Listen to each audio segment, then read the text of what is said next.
you are in a place where you're asking certain questions about your relationships.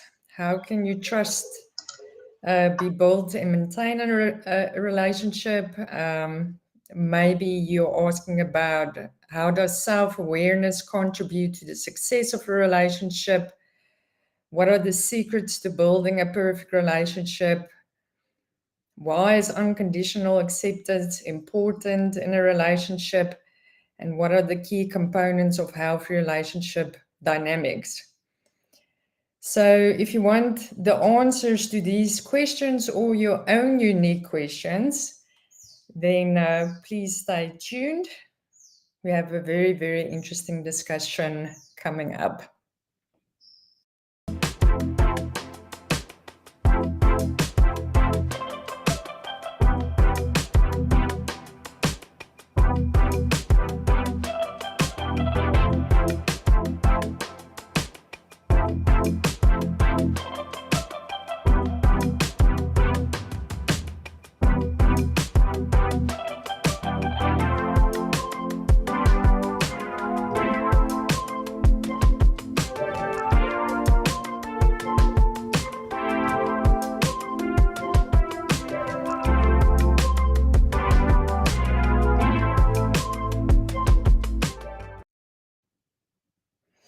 So welcome everybody.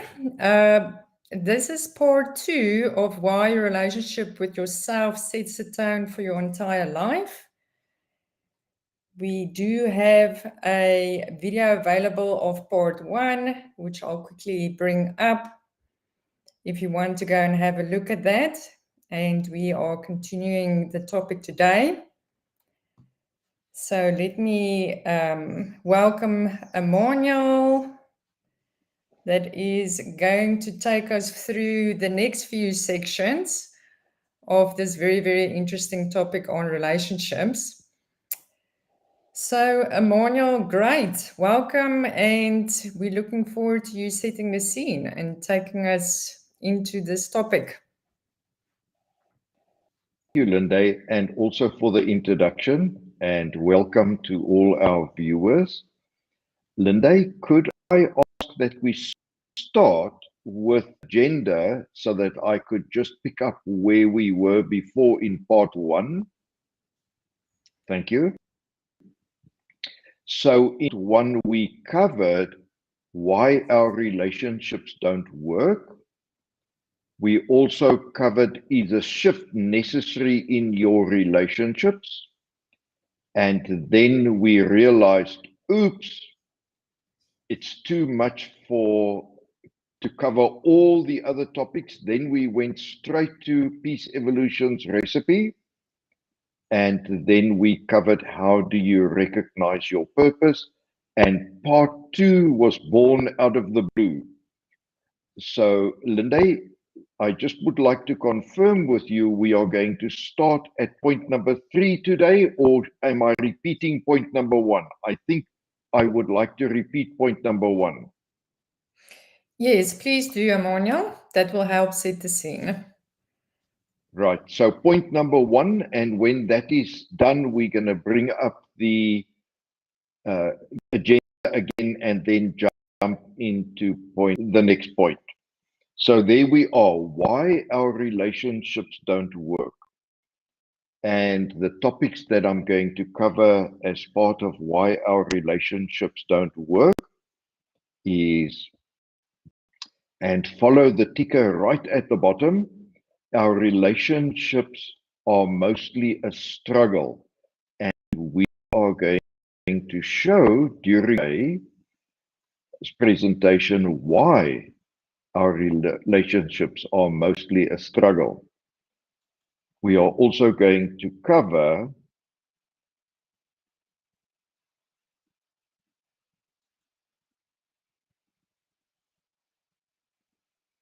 why do our relationships change after the honeymoon phase.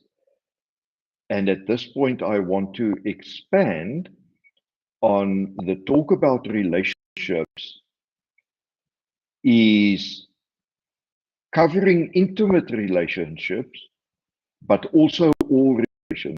the relationship with ourselves, which is ultra important, the relationship with everyone, and also the relationship with everything. And under everything, it is our relationship with money, it is our relationship with health, our relationship with the environment.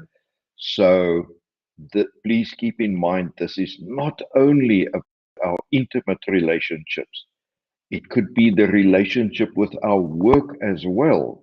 Now, with most relationships, we have the in phase, which in intimate relationships are referred to as the honeymoon phase. But we go to a new job, we're all excited, we get there, and after a while we see, oh my goodness me, this is also not what we thought it was. And today we are covering all aspects, including intimate relationships. The next one there is there a holistic reasoning behind our relationships? And we are going to get to that holistic reasoning as we proceed through today. The next point there is, are we aware of what we want from relationships? So we go into relationships and we do whatever we do in the relationship, but are we really necessarily aware of what we want from a relationship? Would your relationship ever give you what you want? So we could ask the question, would your relationship give you exactly what you want? Almost what you want? Or is there a whole different reasoning behind our relationships and what they are about? We are covering that as part of today's presentation. Would your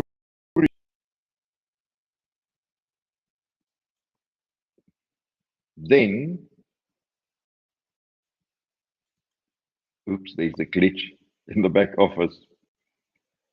Do you compromise in relationships? And if you have a question for us about compromising in a relationship, gladly please add your comment in the chat so that we are able to answer that. We are looking at compromising in relationships. The next point there is,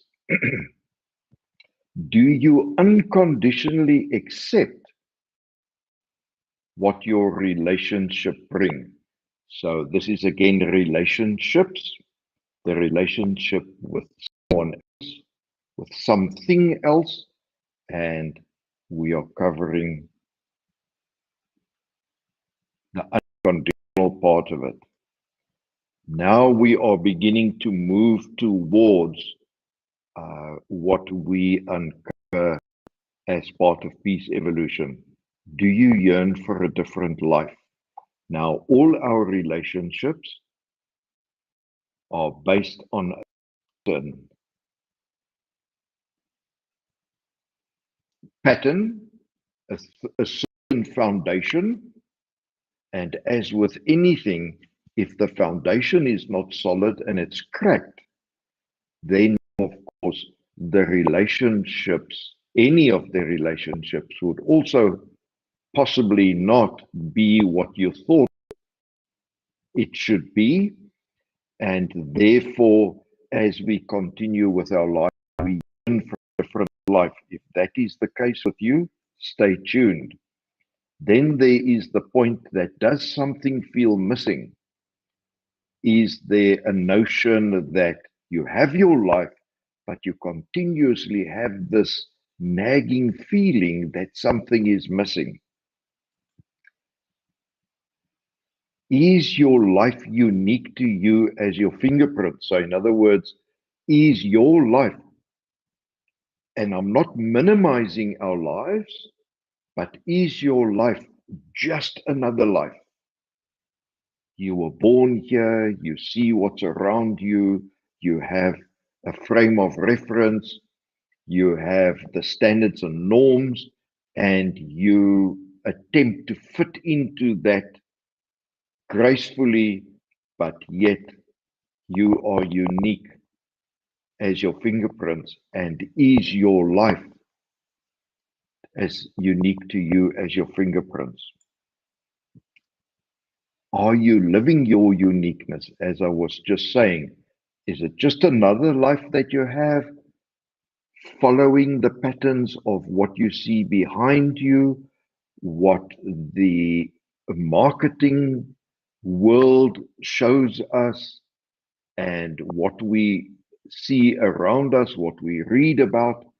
Is that life a life that suits you, or are your unique, or is your uniqueness, are your unique attributes of your life suited in the life that you live here, or is it just another life? And then we look at that one, creating the perfect balance between your relationships and the relationship with yourself. So there is, of course, this perfect balance where it's you and your relationships. And is there a healthy balance there? Do you understand the dynamics of what's going on in any moment between any of the relationships that you have? The one with yourself, with money, with your job, with another person, with your family, with your car, your house, your dwelling, the roof over your head, anything like that. Have you even considered that as being part of your relationships? Look at that one. I'm going to wait for it to start right at the beginning. Look at that.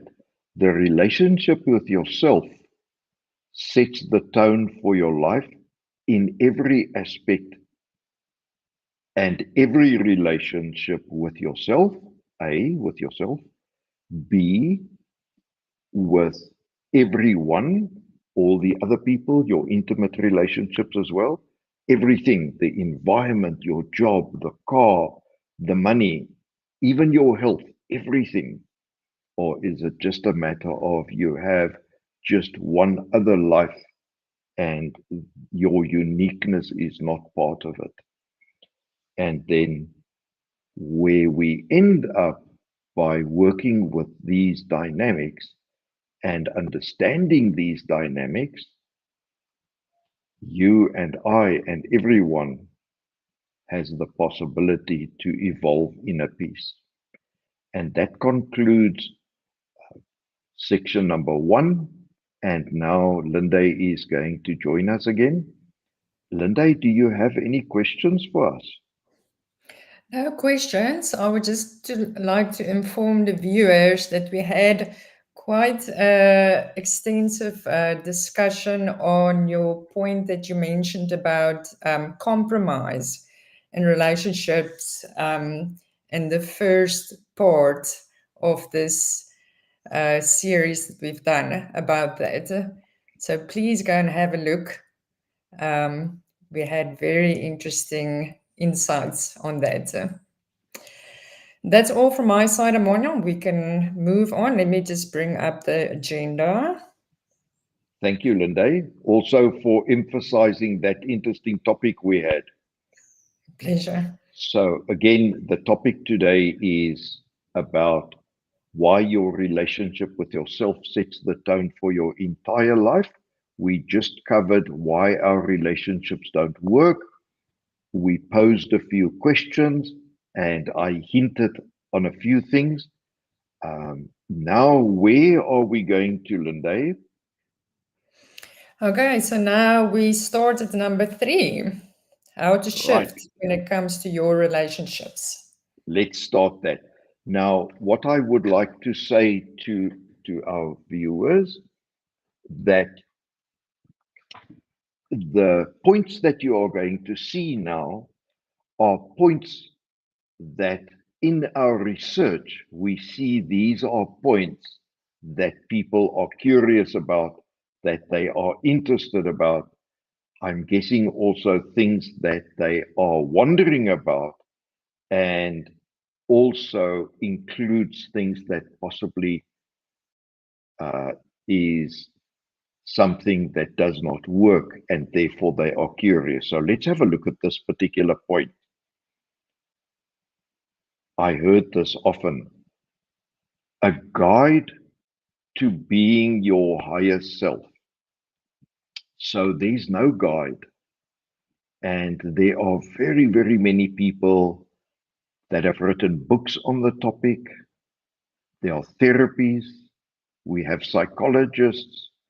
We have a list that's endless about a guide to being your higher self. Here we are going to show exactly what it means, what your higher self is. We are going to show you videos that we made on that particular topic, and also how being our higher self, how we perpetuate that is not achieved. And interestingly enough, the end result of what this presentation is about today, you are going to see that this guide that we are talking about, the guide to being your higher self, is right there in your heart. We are going to help you see, and we are able to facilitate you that you see that guide for yourself of your higher self. And you are then able to live that uniqueness. I can't write a guide for you. Peter, Paul, or Mary, or John, nobody's able to write that guide for you. Your guide is unique to you as your fingerprint, and that guide is already with you in your heart right now as we speak. And if you are interested in recognizing that, stay tuned. Then we have people asking about personal development. I'm going to make a statement now. There is nothing like personal development. We think we develop. And I'm not talking of that I need to read, I need to know how to cook, I need to know how to drive. I'm not talking of those things. I'm talking of personal development as to me and what my life is about and how to live that life.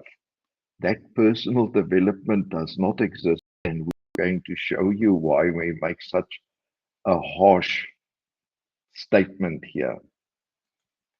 And then this is another point people ask about: enhancing intimacy. Now, let me pose this interesting question to you. If your relationship self is not intimate, if you don't understand yourself intimately, if you don't know exactly what your life is about at an intimate level, so you know why you breathe, you know why you live, you know why you do the things that you do. If you don't have that intimacy with yourself, how could you ever have that intimacy with anyone else? So, enhancing intimacy, we forgot exactly how you do this. And it's not a gradual thing, it is an absolute thing. And we are going to show you how that absolute thing unfolds. Linde, I'd like us to just quickly show how we keep ourselves away from knowing ourselves intimately.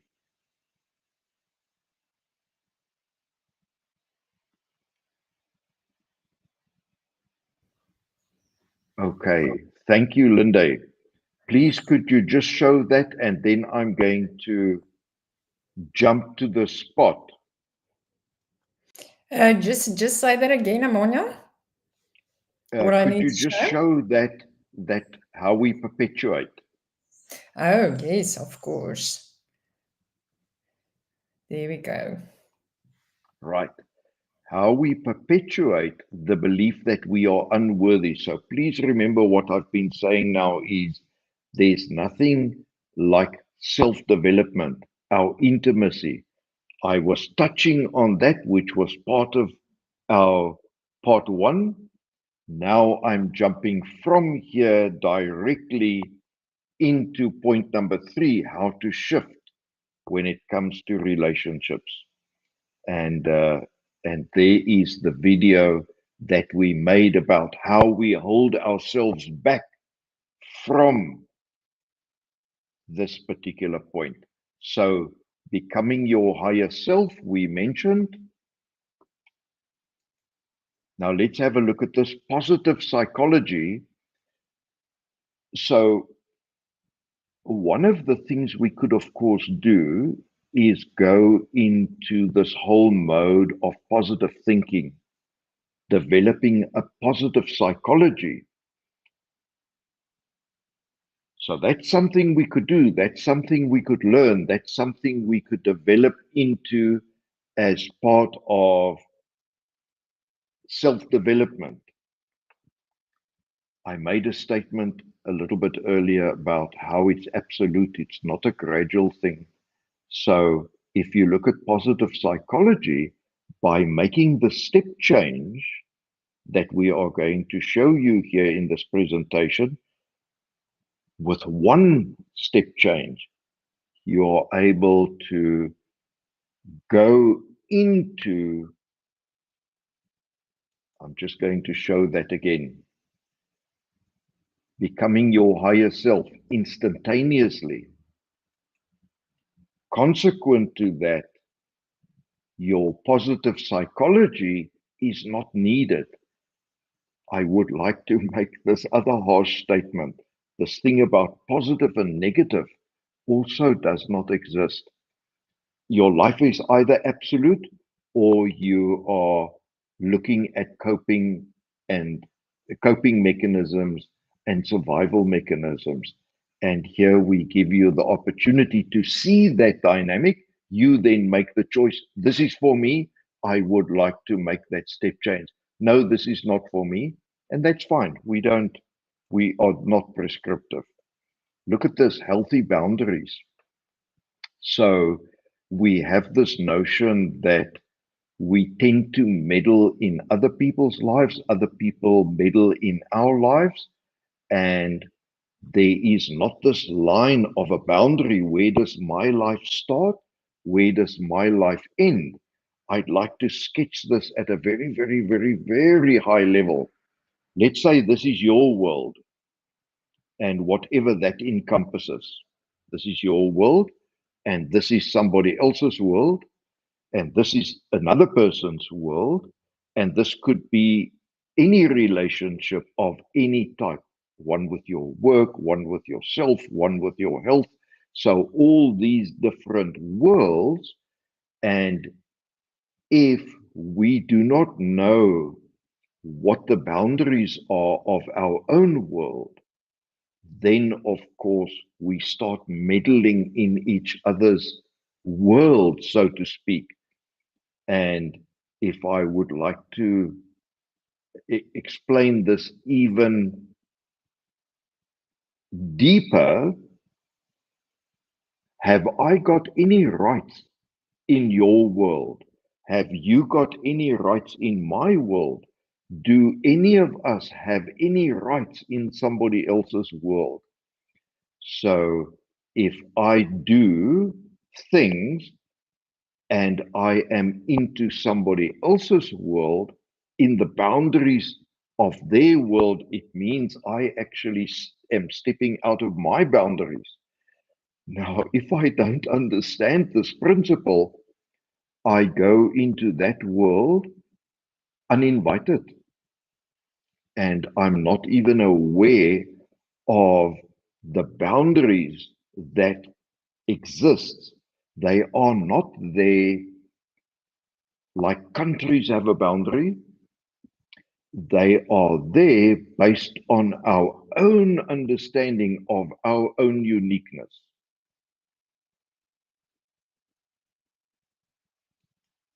Look at this one, and we are going to come to some interesting points here. Healing masculine energy. At the heart of it, we all have masculine and feminine energy. Just because I'm a man, it doesn't mean I've only got masculine energy. Just because you're a woman, it doesn't mean that you've only got feminine energy. We all have those energies. And of course, if we take the one about uh, the energy from the masculine side, that is that the man has certain capabilities that, of course, a woman does not have. If we look at the feminine um, energy, women are capable of doing certain things that men don't do or can't do. Now, when we look at this, there's a dynamic of, am I able to take care of myself? Now I'm a man. Am I able to take care of myself? As part of what we are talking about, when I see the wholeness, the uniqueness of myself, I also automatically take care of myself. And I'm not able to take care of myself if I have not opened my feminine energy. And the same from a woman's side. The woman, based on what her role is, and also the different things that women do today in this world that we've developed, they would also need to, let's use the word, stand up for themselves as part of taking care of themselves. Now, if their relationship with themselves is not based on that healthiness, then they are not able to do that. So we've got the healing, the masculine energy.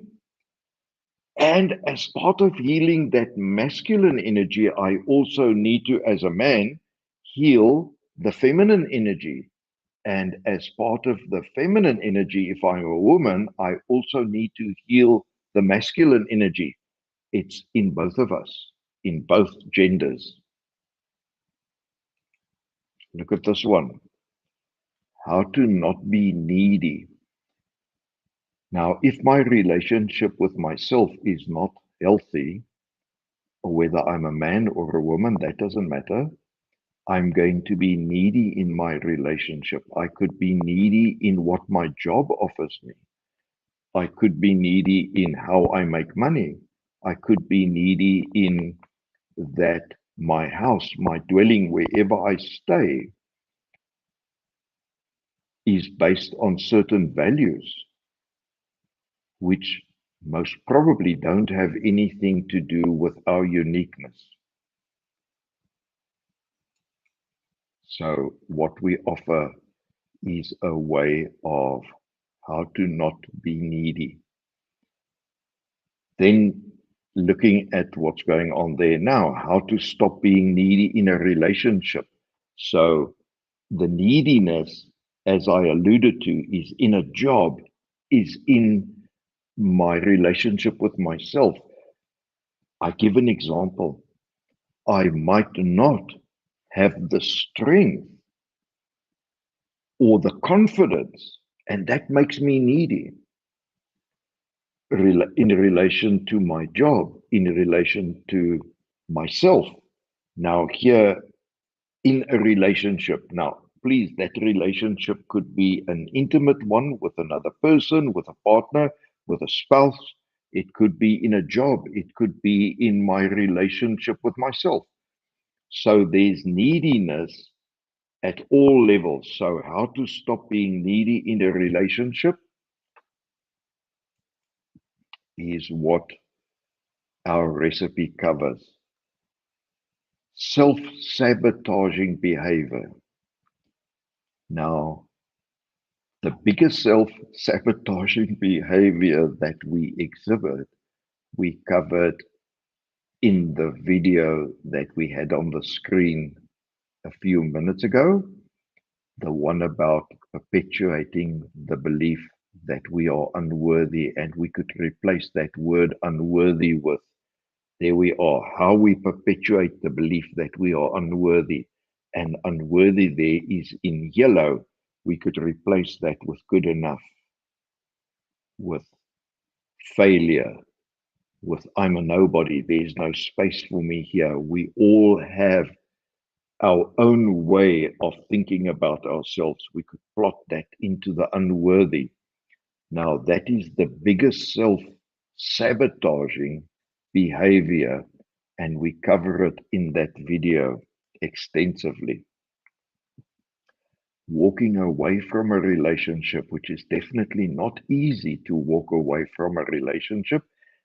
The relationship with a car, the car might be old, it's costing us a lot of money to maintain, and we need to make a decision to get another car. The same with a house, the same with a job. We might have outstayed our welcome in the job. Walking away from a relationship, it could also be walking away from the relationship we have with others. It could also be walking away from the relationship we have with ourselves.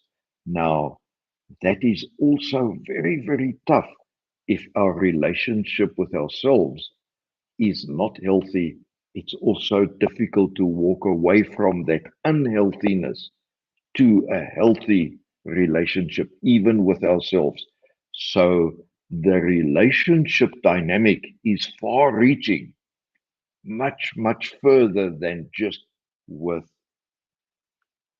intimate relationships.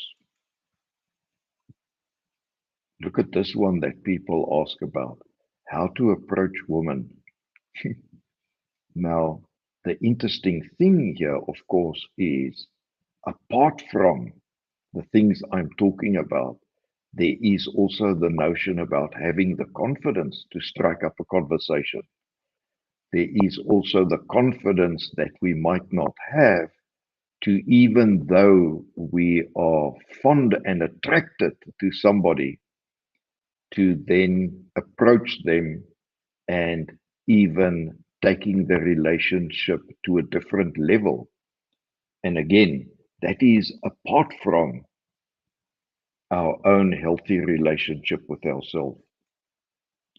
Let's look at this one, one-sided relationships. Now, one-sided relationship. When we look closely at relationships, anyone, that is, let us take two examples here, one-sided relationship. A person might be in a relationship and they give and they give and they give and they give and they never get and they never get and they never get. That's an example of one-sided, and we're going to come back to that in a moment. And of course, the opposite is also the case, or not the opposite. Another side of that dynamic is abuse, emotional abuse, where the one part of the relationship abuses the other person in the relationship. Even the things that we have, like our car, our job. Now, let's have a look at that dynamic. In a relationship, I see it as one sided. I give and I give and I give and I don't get. Now, relationships work like that. In principle, right at the heart of it, I live as my uniqueness, bring my meaning, what therefore I'm in a relationship and I bring my meaning. I am not there to give and to give and to give and to get for what I gave. The relationship foundation is I am there to bring of myself my meaning, whatever that meaning is. And the other person in the relationship is there in principle at the heart of it for that same thing. So look very carefully. I'm in a relationship with someone. I deem the relationship to be one-sided. However, parties, if they are there, as unique to them as their fingerprint, they would both be bringing their own meaning. They would be, in any case, be adding their value. And here it comes, unconditionally, not to get anything back. So if I am giving something to get back, and it feels therefore that it's one-sided, is that giving of me unconditional, or is that giving of me conditional? And that dynamic is not on a case-by-case basis. That dynamic you need to see at the bigger picture. And then we have also discussed this, where we say, you are the source of your life. We also have another video that we made where there we are, you are the source of your life. Now, if you are the source of your life, you don't need anything first to be yourself. Now, if we feel we in a one-sided relationship, it then implies that I'm expecting something back from the relationship. I'm expecting it. Whereas if my relationship with myself is healthy, I cannot be that healed person in a relationship without recognizing you are the source of your life. Until I recognize that and my own uniqueness, I would be doing everything I do to get something from it. It's not unconditional. Now, the moment I see I don't need anything first to be myself, I am then getting close to the crux of the matter. And then the dynamic is not that it's a one-sided relationship, because I am there to bring of myself unconditionally. It's something that I can't not be. There we are. You need nothing first to be yourself. When I see my life in that context, if I see that dynamic of my life, then I am oozing whatever I am the source of. If I'm the source of my life, I'm oozing that. And it's not something that I'm able to even help myself with. I just am that. So the one-sidedness is the treating of a symptom. If I want to solve that, there is a root cause. Look at this one, steps to improve. Now, part of what we do is we want to improve ourselves. We want to have personal growth. And I'm going to say what I said a little bit earlier. There is nothing like that. You either living the life that you are the source of, or you are living a life that you are not the source of, and then you are always feeling something is missing, because you yourself is missing in your life. Consequently, you are giving to get. You think you need to improve. You think you need steps to improve. There's nothing like that. You either are yourself or you are not yourself. I'd like to use this favorite example that I've developed over the last month or so. If I'm a race car driver and I'm learning to brake just in time for a corner, or when somebody else is close to me and I'm rushing forward, and I don't know yet where to break. I could break too early, I could break too late. And breaking too early has certain consequences, and breaking too late has certain other consequences. And then one day I just get it, and I know exactly when to break. Not a moment too soon, not a moment too late. And then I understand how to break. Now, one person can tell, one race car driver can tell other people how to do that. However, the other driver needs to understand the dynamic of it's up to that person to know when to break.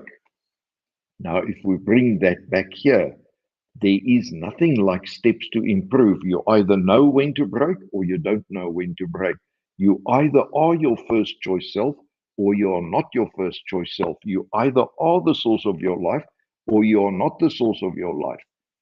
There is nothing like growing into it. It's absolute. You know when to break or you don't know when to break. In that example, let's look at this. I've already covered this. Self development. As I said, there's nothing like self development. The, the self development that is available to each one of us is to see how we perpetuate the belief that we are unworthy. And until we see that and we have the courage and we have the honesty to jump out of that, we are stuck there. And then we think we need self development. The only self development you need is to watch that video, have the courage, have the intention, have the honesty, and you're able to, in one foul scoop, shift, and your self development disappears because you then are the source of your life. Look at this one, self love. Do we love ourselves enough based on that particular thing people ask about self love that we are willing to be brutally honest and where we have the courage to recognize how we live our lives and then to say, I've had enough. I'm going to make the step change. Look at this one. This is an interesting one. Finding the one. Now, this could also be finding that job, finding that car, finding that dwelling, finding the one from a person, from a car, in other words, things as well, finding the one. And what we mean by that without really recognizing it is finding the one, let's say, that completes us. The relationship that completes us, the house that completes us, the car that completes us, the job that completes us. So we are looking for that, but it's not possible because that which completes us is inside of us. And we just need to recognize that and then make that step change. Look at this one that people ask about. Mindfulness. I need to be mindful. And it comes down to the same thing. I could only be mindful or, or apply mindfulness by understanding myself, as I said earlier, intimately. And as I'm able to understand myself intimately, I automatically tap into my mindfulness. And as we say a little bit earlier, as I said, then we recognize we are the source of our lives. Then we recognize we are as unique as our fingerprints. Let's step to this one. How to have better relationships with family. These are all that people are asking about, how to have better relationships with family. The last N number of points, in fact, this is point number 16 of points that we realize that people are asking about. And the better relationship with our family is not possible until our relationship with ourselves is healed. Let's look at this one. Communication in relationships. Are we able to communicate in our relationship? Now, remember, this is the relationship with ourselves. This is the relationship with a spouse, with a partner, with our intimate relationships. This is also the same in our relationship with family, with friends. Are we able to recognize that we are there to get something from it, not to bring ourselves unconditionally? So that's about communication in relationships. Look at this particular one. How to have a healthy relationship. We are only able to have a healthy relationship in any relationship if the relationship with ourselves is healthy.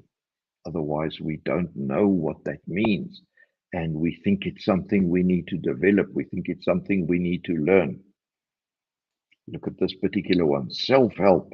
How am I able to help myself? You are able to help yourself. You came to the right place. Self-help is about seeing the pattern of your life. Self-help is about recognizing how that developed, the pattern. Self-help is then about seeing, oh, I don't want this anymore. I'm ready to make the step change.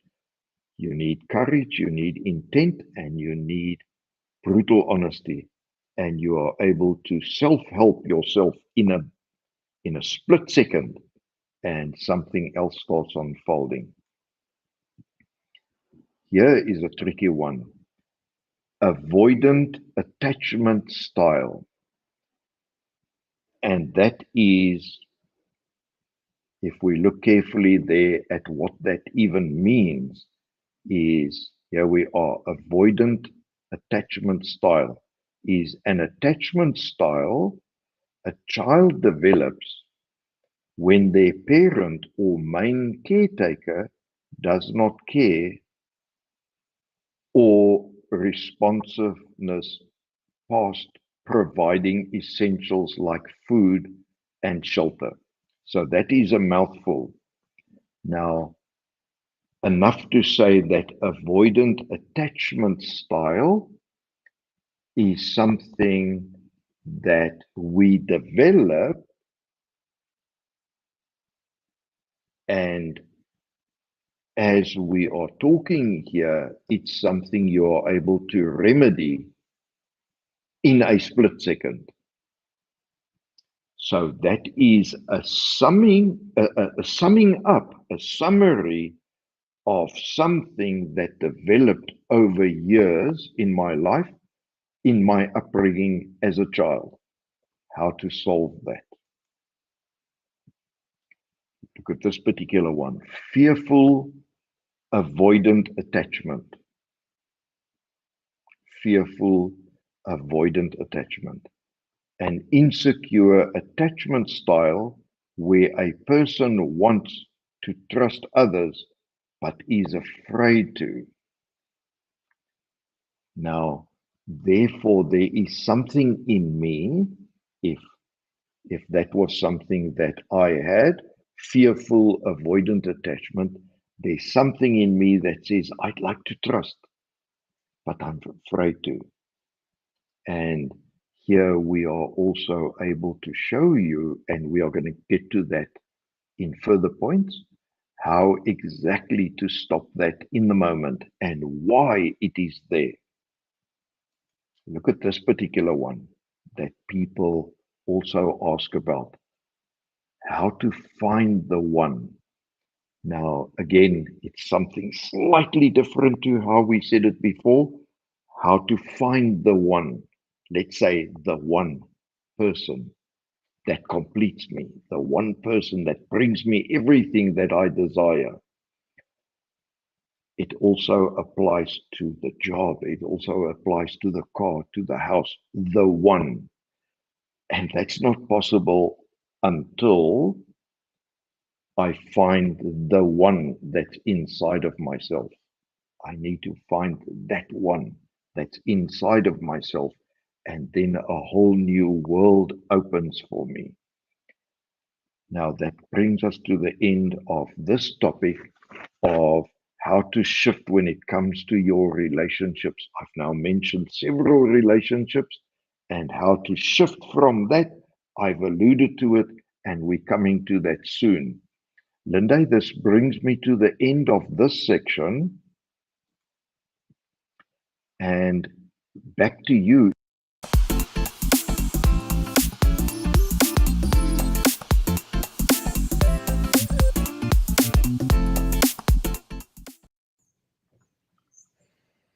Thank you, Emmanuel. There was quite a lot that you shared. Um, I would just like to bring to our attention to your viewers about the points that you shared when we were setting the scene, because we are asking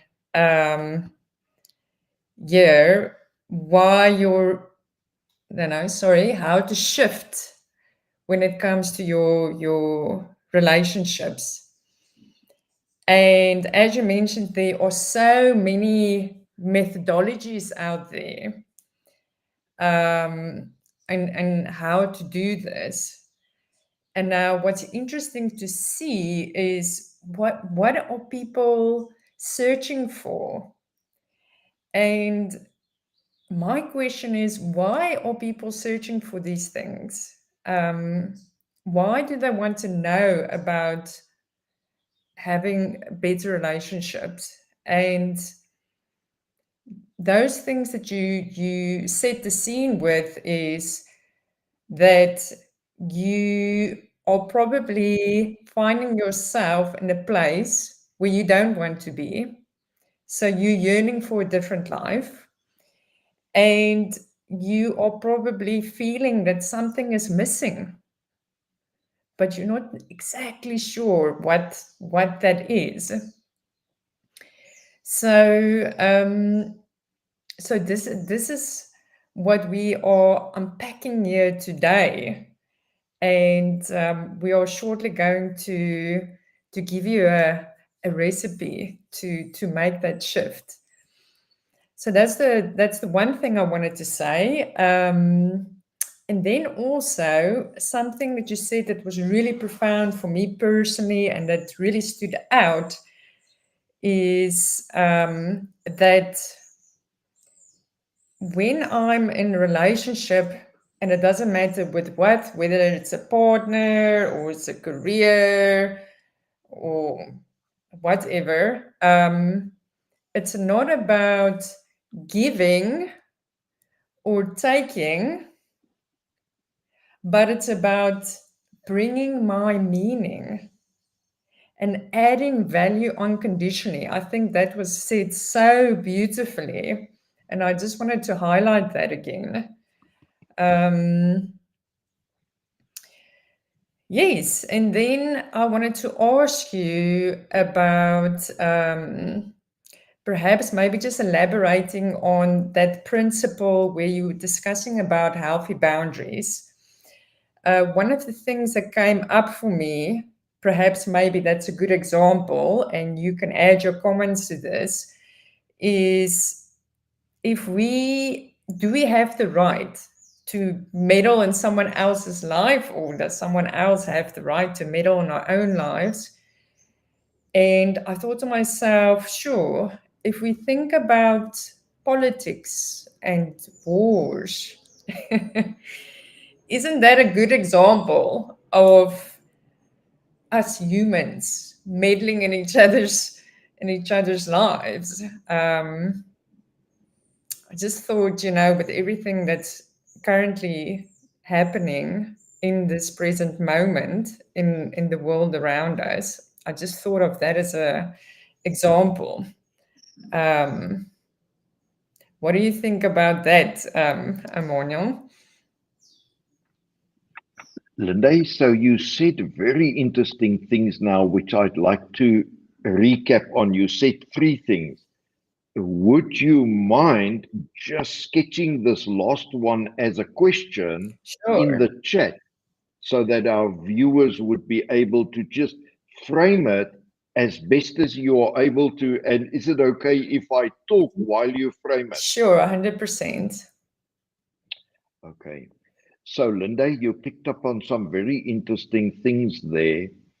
And of course, this thing about relationships and the boundaries that you are talking about, and also giving without getting, and in other words, the unconditionalness of it, and then also being there for what we bring and the meddling.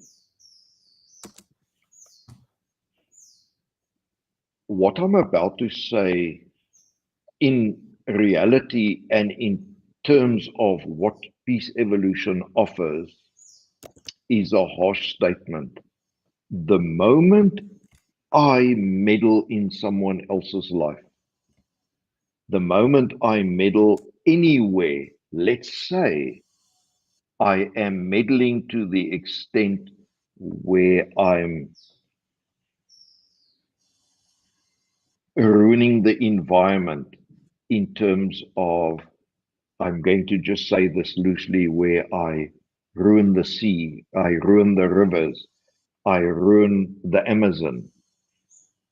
The moment I am abusive to another person, the moment I'm abusive to myself, all of that meddling is the notion of anyone who does not recognize their own uniqueness. The fact that we are each the source of our life. So until we get to that point, we do this meddling to search out for what's missing. And you used a term there that that I have strong opinion on. The moment we do this out there, I'd like to say two things about the out there. The out there does not exist. There is nothing like out there. That's the first thing. And the second thing is we are looking in the wrong place because it's here, it's in my heart. So the healing takes place when I address the root cause, and the root cause is me not understanding and knowing myself intimately. So I perceive that there is an out there where I need to go and find all the answers. And that's treating the symptom. And that out there just does not exist. And the answer that I'm looking for is not out there. There isn't such a thing. It's all treating the symptom. I just want to touch on this a little bit before I answer that interesting question that you put there. The fact of the matter is that, oh, Linda, don't you want to also put that in the chat so that it goes into where we are live streaming? Have it there and in the chat. So the fact of the matter is our search is outside of ourselves. And I deem myself quite fortunate that I have this thing about me that I'm not interested in treating symptoms, which led me on a journey, on a feverish journey, to find the root cause.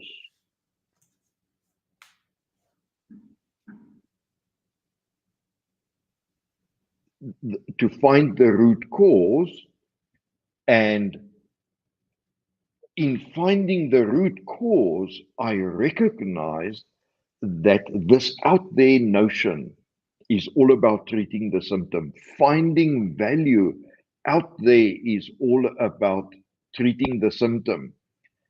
And the root cause is my relationship with myself is not healthy. That's where I look. And here at Peace Evolution, we of course address that. Linda, thank you. Let me see now if I covered your question. Healthy boundaries, notion of meddling. Where does my life start and end? That's it. Let me expand on that one. Could you elaborate on this principle? Now,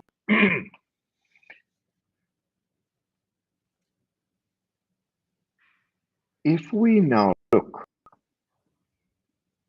at, and we refer to it like this, to be able to speak about it easily. When I've looked inside and I found the me that is inside there that is healed. At Peace Evolution, we talk of the first choice self. I'm then able to live a first choice life. Contrary to that is while I'm searching externally, or while my life is about treating symptoms, we refer to that as the second choice self. So we are saying a dynamic exists in each one of us where we have the possibility, each one of us, to recognize our first choice self. However, we are living a second choice life by looking for all answers and value external to us, where the value is inside of us. Now, if we look at the second choice self, and we look at it in terms of wars and politics, just as two examples.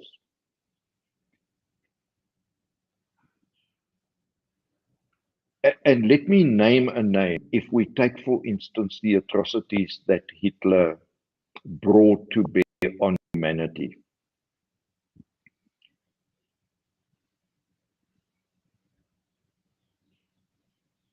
He so much wanted to find value that he was willing to create and perform all those atrocities.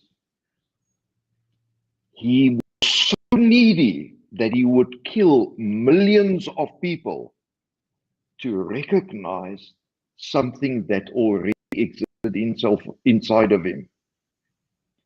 That's how desperate he was. And if he was sitting here, or if I could have a chat with him, and I could say to him, Adolf, if you are able to just for a moment see what you were looking for all those years and all the harm that you did because you didn't understand your boundaries, I'm 100% convinced if he brings brutal honesty and courage to the table, he would sit there after him and I had a few coffees and some chat in a calm environment, that the tears would roll down my cheeks and also down his cheeks, because he would see how desperate he was to find what was inside of him, but he didn't know where to look. And consequent to that, of course, he didn't know where to look, understand, and therefore he also didn't understand boundaries. And anybody who perpetrates anything against anybody else, in other words, outside of their own boundaries, the extent and the severity of that is how desperately that person and how desperate that person is to recognize themselves. That is to the extent that a person would go to. Linda, does that help a little bit? Yes, definitely. And probably to bring that home is that in our relationships, previously you mentioned about how we often say this thing that something else will complete us, whether it's the partner or the nice dwelling or having money or having a great career, whatever it is, that is looking at external value versus internal value that's already there. So yes, no, that makes a lot of sense, Emmanuel. And I did bring up our little comment bar there, and I hope that our viewers would let us know what they think about that. But thank you so much for sharing. So yes, shall we move on to our recipe? Yes, Linda, and just as a parting on this interesting topic that you brought about that spans uh, the three things that stood out for you, and if we look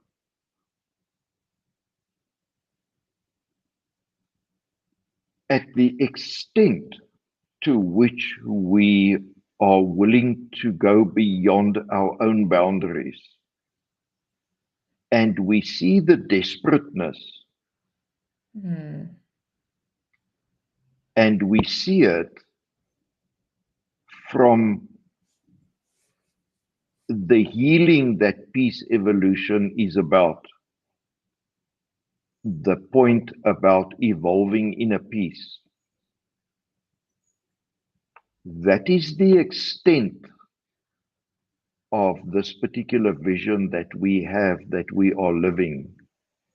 It is to bring about a shift where, first of all, starting with people who have the courage, who have the intention, people who have the brutal honesty to see the notion not from a treating the symptom point of view, but the notion of the root cause. If we are at that point and we are able to make that shift, we would start with ones and twos and threes and fours, um, to break out of the treating of the symptom world into the addressing of the root cause.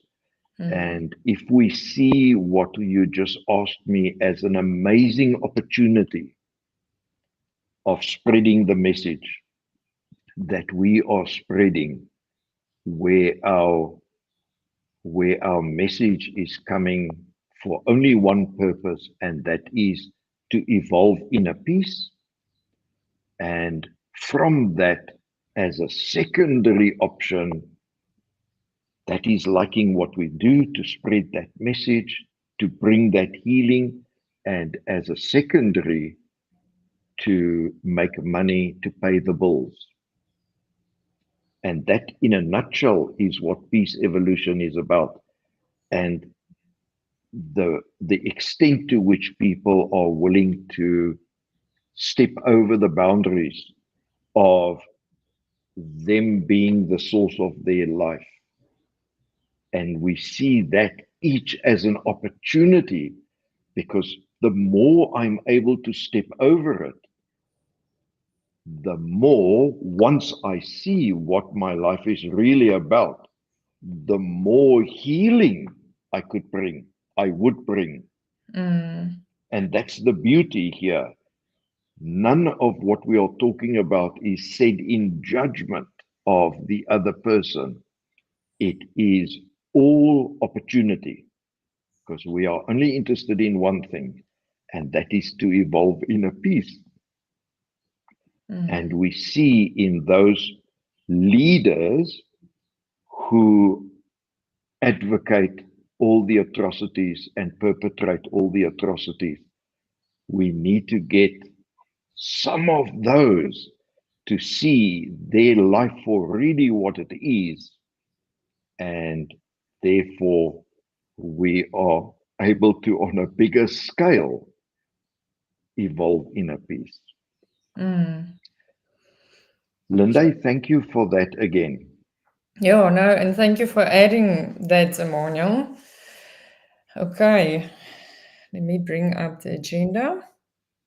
Thank you. So what we covered now in part one, we covered why our relationships don't work and also is a shift necessary in your relationship. And today we covered how to shift when it comes to your relationships. And I touched on a few points here of point number two. And the timekeeper, Linda, said to me, I'm into point number two, and I adjusted to point number three. Now we're going to skip point four. We're going to skip point five. Um, Subscribe, and you would be notified when we do the further part. And now we're jumping straight into Peace Evolution's recipe. So that's where we are moving now. Peace Evolution's recipe. That's the one there. And let's have a look at the Peace Evolution recipe. The Peace Evolution, so we've now set the scene. We've spoken about things feeling missing, yearning for a different life. We've now covered that. We covered what people ask for in our research. Now let's have a look at the recipe. First of all, base your relationship on liking what you do. My relationship with myself is important that I live a life of liking what I do. Automatically, that spills over then. And this is not doing what I want. This is liking what I do. There is a difference. Then we ask the next point. How do you recognize liking what you do? Vital to our recipe. The next point is it starts with recognizing your uniqueness. So your uniqueness as unique to you as your fingerprint, it starts with recognizing that. You recognize your purpose. This is all part of our recipe. You then take that and you say, I live, you live your unique life. I live my unique life. I live the life that is unique to me as my fingerprint. You recognize you are the source of your life. Now, this is something, these steps are different steps that you look at to come to the step of where you are able to make the step change. As you've recognized these things, you are then able to craft your vision. You live your unique life. One morning you wake up and nothing feels missing in your life. And you also recognize that you stopped yearning for a different life and you live a life of meaning. So my journey started with the question of what is the meaning? What I see going on around me is really not for me. I'm not interested in getting up, that my life consists of making money and then tomorrow I start the same process and I start accumulating things, the house, the car, the family, the pool, the whatever. That was not a life of meaning for me. And then look at this interesting one. You balance your relationships and liking what you do. Even your relationship with money. And then taking it further, you recognize your relationships in this way. You recognize the relationship with yourself sets the tone for your life. Your relationships with yourself, as I've been saying all along, everyone and everything.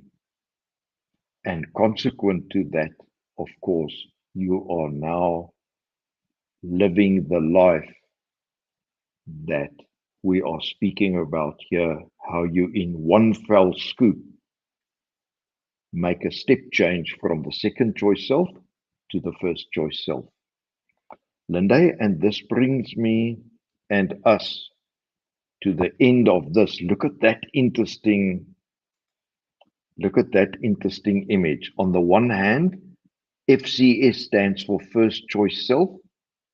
I am the source of my life. So there I recognize I am the source of my life.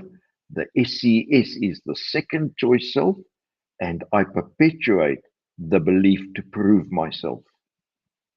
So we've got those two dynamics. On the one hand, the first choice self, I am the source of my life. The second choice self, I perpetuate the belief to prove myself. I'm not just being me and living as the source of my life. I feel I need to continuously prove. And we say, no, there's nothing like that. There's no need for that. And we base it on a figment of our imagination that we created somewhere in our lives. Linde, anything else? By the way, I like that new image that you created to exemplify that difference with easy peasy words. No, that's 100%. And I just wanted to let our viewers know the two videos on those. The one is you are the source of your life, and the other is how we perpetuate the belief that we are unworthy. Go and have a look. Nice viewing and interesting topics. Thank Okay, you, Manuel. Linde. Yes, let's move on with our agenda. Linde, as I'm moving on with the agenda, with the content that we've made, I'm just stepping back a little bit, and I often ask you, do you think our message is being delivered simplistically? I feel we are at a point now where our message, although we are understanding our message, I mean, between you and I, we crafted the wording of the message. So it's clear as daylight to us, crystal clear. Mm. And I'm suspecting, and I don't know if it's hoping, but I'm suspecting the more we talk about this, the more we are refining it ever so slightly. So I want to hazard a guess that it's becoming quite clear, even to a viewer that does not necessarily understand these dynamics, which is fine. But Mm. of course, with the courage and with the brutal honesty and the intent. And I feel also the race car driver analogy makes it something easier to understand. It either is or it isn't. There's no growing, there's no in between. It's absolute. I'm either able to brake just in time or I'm not able to brake just in time. Yes, that was a very, very good analogy. And for the viewers, please comment and let us know what your thoughts are. We'd appreciate any feedback, even if you don't agree with what Emmanuel has shared here today.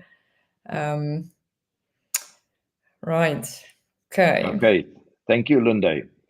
And then let's look at our last section now. How do you recognize your purpose? Point number 7. I'm now going to hot trot through point number 7. So the first thing there that I would like to talk about. So please remember now, I set the scene. I discussed what people ask about when it comes to relationships.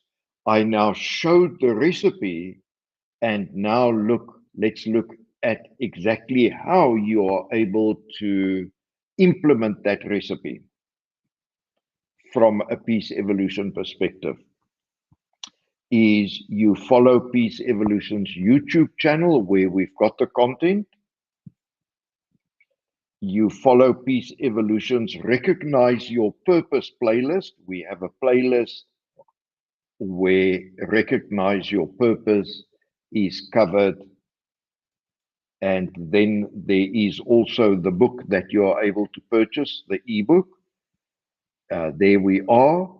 Life can be different conception. And conception in this context is there where you are able to give birth with making the step change from the second choice self to the first choice self. And in this ebook, we cover the principles behind this of how you are able to make that step change and what it looks like in your life before and also what it looks like in your life after that step change. Then if you look at this one, you could subscribe here on YouTube, and I'm making an assumption it's not here on. There are people outside of YouTube also able to join our live stream. On YouTube, we've got a membership which we call the First Choice Self, the First Choice Life membership, First Choice Life. And in that membership, we have 4 levels, taking you all the way from recognizing your purpose to balancing, making money, and liking what you do. You still need to pay the bills. There's no getting away from that. But we are showing you a way of where you focus primarily on liking what you do and you balance that with making money instead of only focusing on making money. And we show you that balance because we all need to pay the bills. And I would like to then also say again, nothing feels missing. You also stop yearning for a different life. You also live a life of meaning, the one I yearned for. I found the root cause of it, and I'm sharing that here. And then also, you recognize your relationship with yourself works. One morning you see, oh, goodness me, it's working. And of course, and you evolve inner peace. And Linda, that concludes our presentation for today.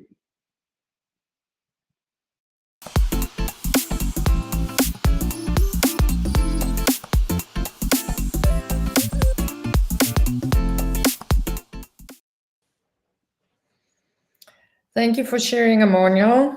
That was Thank really amazing. And as you can see, it's quite a lot on this topic. And we still have some points to cover on that. And just subscribe to our channel and then you'll be notified of when we have these live streams again.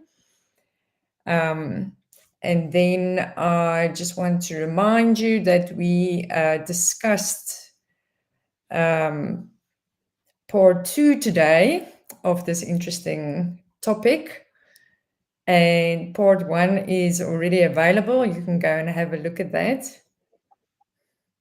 And right, and then that is all. We would love to see you next time. Join us and keep well. Emmanuel, anything else from your side? Yes, Linda. First of all, some acknowledgements. I acknowledge your interesting and pleasant way of orchestrating the live stream, and an acknowledgement to Pierre who does our research of what people are asking about when it comes to relationships, and then also acknowledge our viewers and also those who would eventually scrape together the courage and the honesty to say, yes, this is for me. How do I do this? Let me do this. And acknowledgement of you, Emmanuel, for bringing the message so beautifully to us. Thank you so Okay, Linda. Thank you. My honor and privilege. much. Okay.